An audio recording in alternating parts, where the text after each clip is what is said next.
Você consegue imaginar um tempo em que criaturas do tamanho de carros vagavam pela América do Sul e 6 tipos diferentes de seres humanos coexistiam no planeta Terra? Pois esse tempo existiu, e foi há apenas 200 mil anos.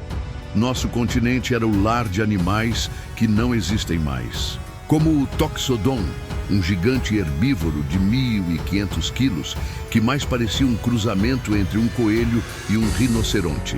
Seu parente mais aventureiro, o Mixotoxodon, foi além.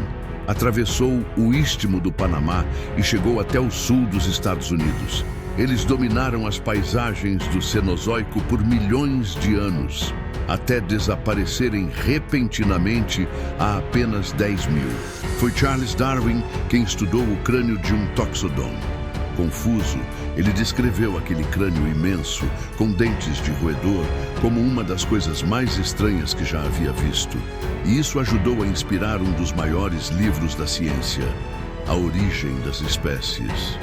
Mas os toxodontes não estavam sozinhos. A Macrauchenia, uma criatura que lembrava uma lhama com tromba curta, caminhava ao lado deles. E o lendário Glyptodon, o tatu do tamanho de um fusca, desafiava até os predadores mais ferozes. Sua carapaça era uma fortaleza, e sua cauda podia ser uma clava capaz de esmagar ossos.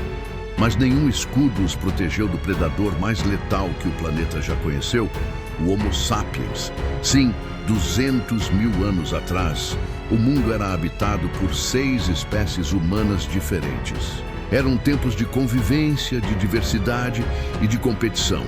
O Homo erectus já caminhava pela Terra há mais de 2 milhões de anos. Foram eles os primeiros a dominar o fogo, a viver em grupos maiores, talvez até os primeiros a usar linguagem simbólica. Em contrapartida, os neandertais já estavam bem adaptados ao frio europeu. Mais robustos, mais fortes, com cérebros até maiores que os nossos. Eles enterravam seus mortos com ornamentos, cuidavam dos feridos, amavam, se organizavam, sobreviviam em grupo.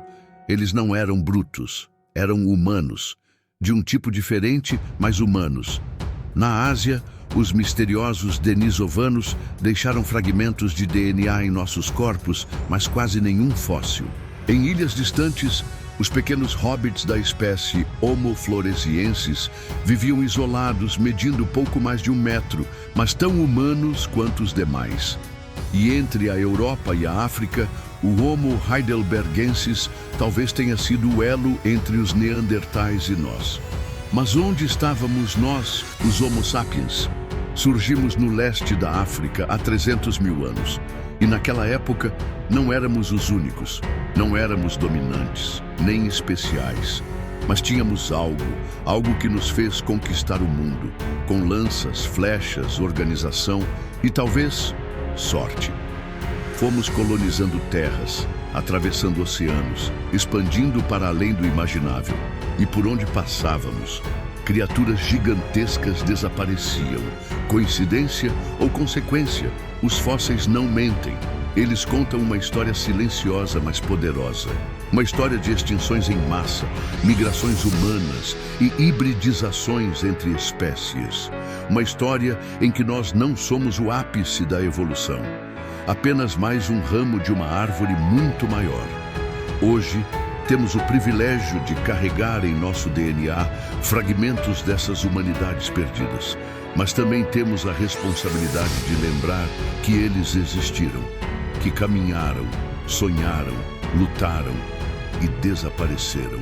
Eles não eram caricaturas, eram pessoas.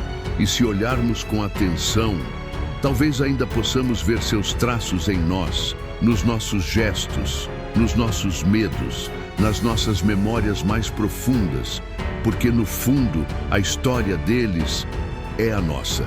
Se essa história te tocou, não esqueça de se inscrever. Mais do que nunca, precisamos conhecer o nosso passado para entender quem realmente somos. Deixe seu comentário com as perguntas que surgiram e me diga: que outro capítulo perdido da Terra você quer explorar?